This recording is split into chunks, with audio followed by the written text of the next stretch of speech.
All of the people I hung out with my entire life left me in that basement for dead. My name is Kurt Warner. My title is a licensed clinical social worker. My first memory on this earth is mental illness. I can remember in Epcot Center, Florida, there were slabs of concrete. If I stepped on a crack, my mom would die. I had to do even numbers, 1, 2, 3, 4, and all the 2, the 4, the 6, the 8, they were the ones that were safe. The odds were the ones that were something would happen to my mom. I was born in '82, so OCD was not known. There wasn't much known and there was a lot of stigma about it. I didn't know how to handle the abyss that I woke up into every morning because I felt electricity that could just shoot out of me at night. And then all of a sudden every morning, I felt like I wanted to die. And when that started happening, I needed a coping mechanism to deal with the wanting to die part. And that's what I sought the alcohol for.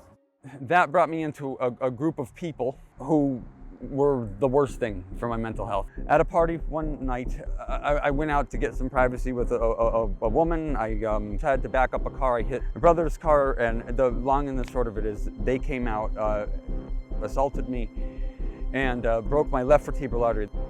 And I was then left to lay on a mat, dragged into a basement. It just splashed water on my face, and I was left for many, many hours. So when my dad found me the next day, my eyes were rolled back in my head and I was seizuring. I was rushed to the emergency room, and my family was told I would either be dead or very likely, if I did live in any way, it would be very severely disabled. I underwent immediate surgery. The left side of my cerebellum was cut out. I had to relearn how to walk, talk, and function. It was like being a child again.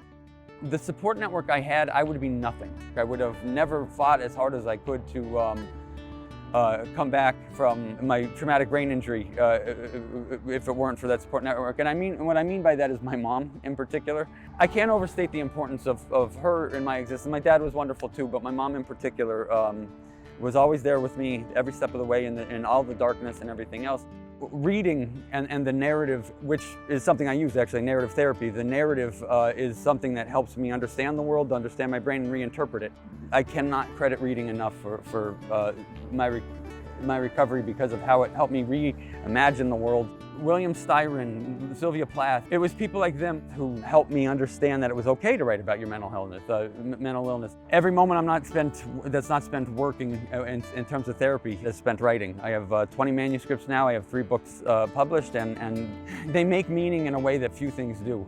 I work full-time as a therapist. I have a full load of 25 or so people who I am working with all the time. The series of events that led and the brain injury, they formed empathy in me. They made me an empathetic person who I feel like an arrow that was pulled back and shot toward doing good for others, some kind of meaningful help for other people. And that's what my writing is about. That is what my life is about, and every breath is dedicated to that.